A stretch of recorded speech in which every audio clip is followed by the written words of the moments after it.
brings you the news you need when you need it. Everything from up-to-date news, sport, entertainment, and weather is now just a mouse. You also get access to a variety of multimedia clips, podcasts, full news bulletins, and the latest investigative journalism, all via RSS subscription. Get all this and more.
God's general word of Christ and the kingdom of God on every heart. This is a humble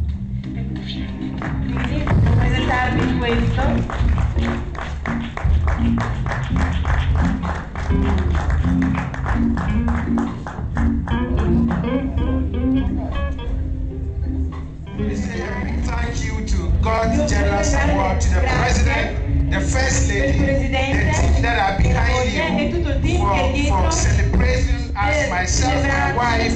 You know, the TV ministry, we have come far. It is not easy. The cost is high.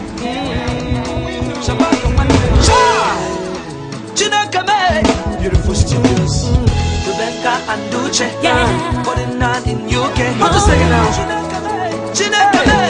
Here we go. Covenant I have with God cannot be broken.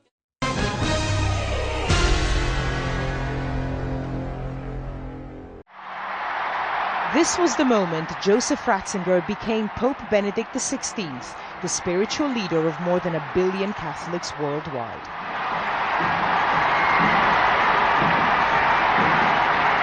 On April 19, 2005, crowds gathered in St. Peter's Square to cheer his elevation, and he could have been in no doubt as to how crucial the timing of his papacy was. He followed in the footsteps of the most popular pope in living memory, John Paul II. The differences in style were obvious from the start, but ideologically the two men were very similar. Joseph Ratzinger was known for his hardline conservatism, and he had been head of the Congregation for the Doctrine of the Faith during Pope John Paul's papacy, which means he had been the driving force behind the doctrine. Benedict XVI was elected Pope when he was 78. That's 20 years older than John Paul II was when he ascended to the papacy. Back in 2005, the cardinals chose Benedict because they wanted a period of continuation and stability. As it happens, he was Pope during one of the most challenging times for the Catholic Church. The biggest test to face Pope Benedict was unquestionably the child abuse scandal. Although cases had already emerged, especially in the US, it was under Benedict's tenure that the pedophile scandal truly erupted worldwide. Thousands of cases, not just in the US, but in many other countries, including Ireland, Austria, Mexico, the Netherlands, and even the Pope's native Germany.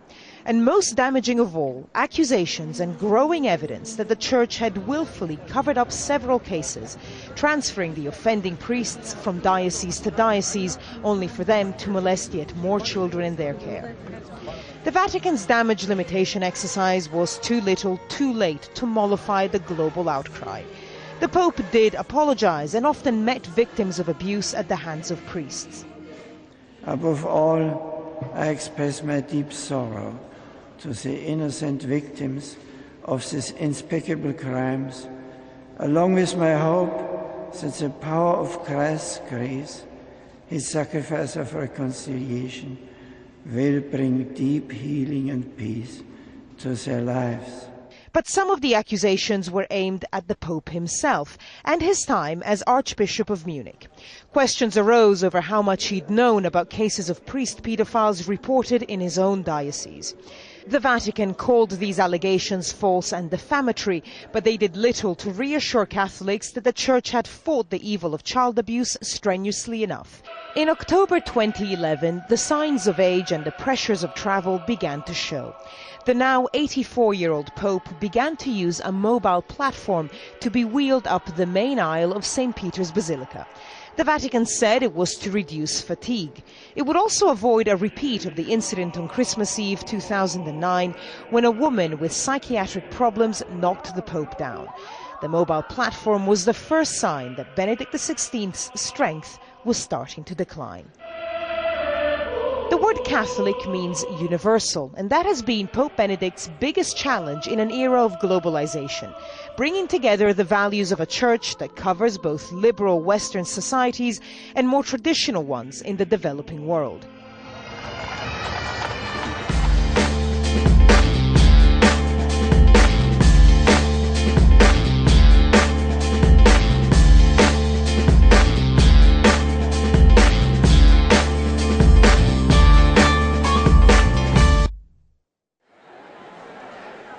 With only three Italy, it's totally unclear who will ally with who to form a government.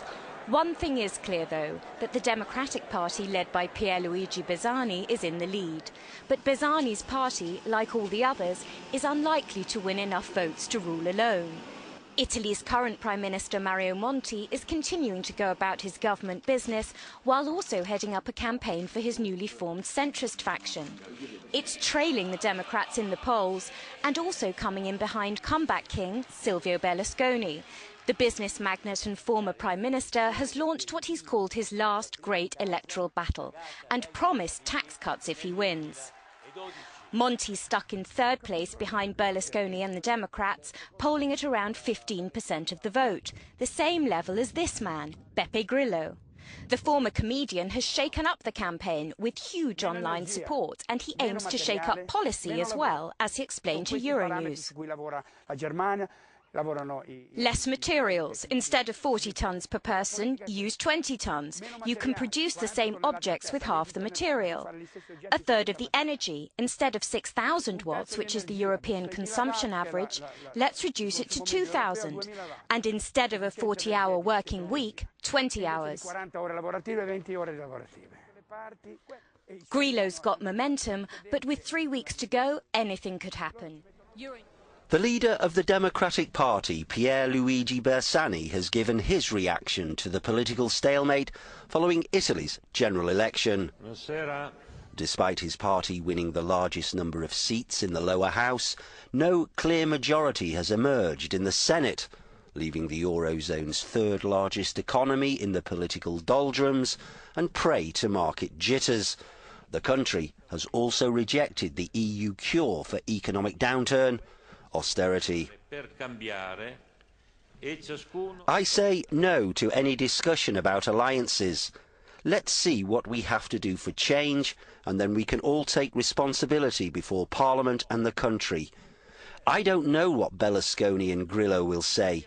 Before, they just said, politicians, get out of here. Now they are part of the Parliament. They can get out of here, or they can say what they will do for their country and the country of their children. The problems reside in the Senate, as to govern a party must have a working majority in both houses. Silvio Berlusconi has said he would be prepared to work with Bersani in a grand coalition for the sake of Italy. The job in hand now is to unravel this political spaghetti. La mia storia di violenza diciamo che ha cominciato 4 anni fa. Sì, da parte di mio marito. Quando sono stata incinta mi ha dato 2 calci in pancia quando avevo... Perpetrators of violence against women in Italy continue to be husbands, partners and ex-companions, while reported incidents occur ever more frequently in front of children. Italian emergency hotline, Telefono Rosa, said in a report on Monday.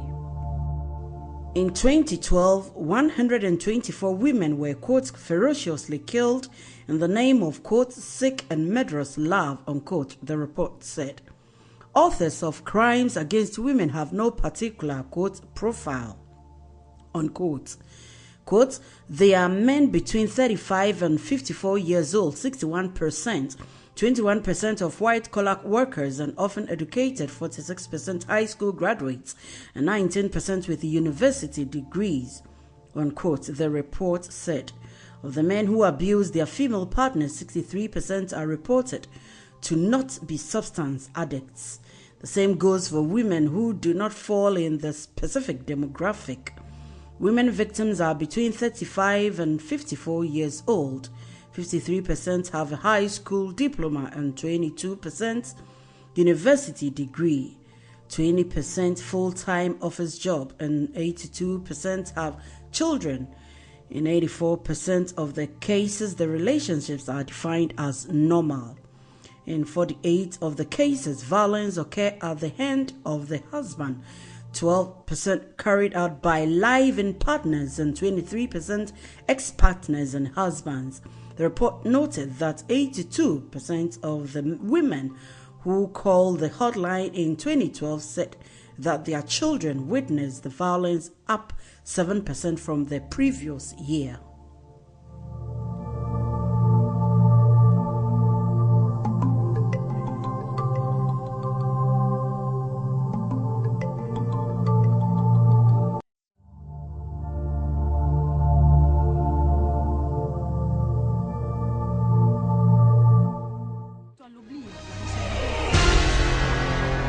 Ho due figli in Camerun.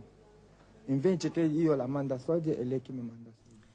Time up for refugees in Italy. The Viminale has declared that the North African emergency is over. Thus, all those who fled from Tunisia, Libya, and all who fled from the, quote, Arab Spring, unquote, conflict seeking refuge in Italy would have to return back to their country.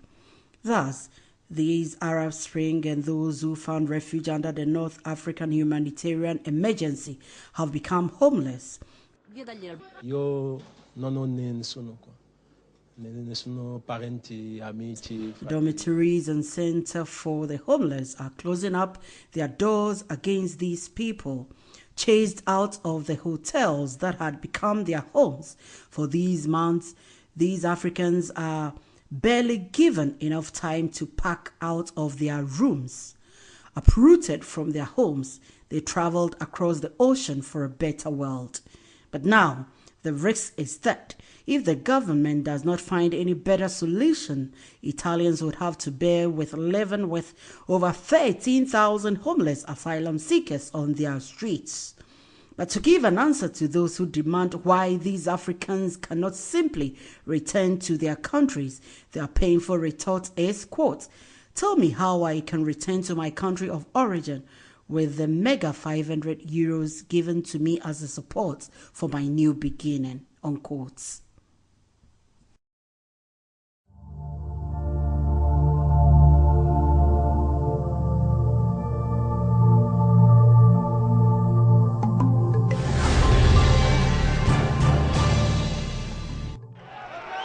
Confirmation that Italy's Northern League has won the governorship of the economic powerhouse of Lombardy has set it up for a renewed power struggle with Rome and Brussels. Despite winning under 4% of the vote in the national election, in the separate regional vote, Roberto Maroni beat off the centre-left to win with almost 43% support. The Northern League's leader lost no time in setting out his agenda. Our programme is to build up a northern macro region able to deal with Rome in order to get everything we want, he said. The Northern League's victory in Lombardy means the party will control all the biggest northern regions. They alone produce almost 60% of Italy's wealth.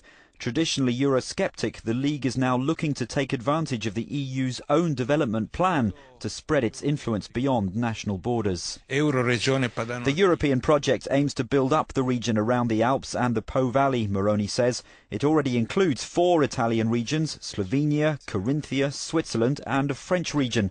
This is the Euro region model I want to take shape, emanating from northern Italy. The Northern League's success in Italy's wealthiest and most populous region is a boost for its aspiration to break away from Italy and for its electoral ally Silvio Berlusconi.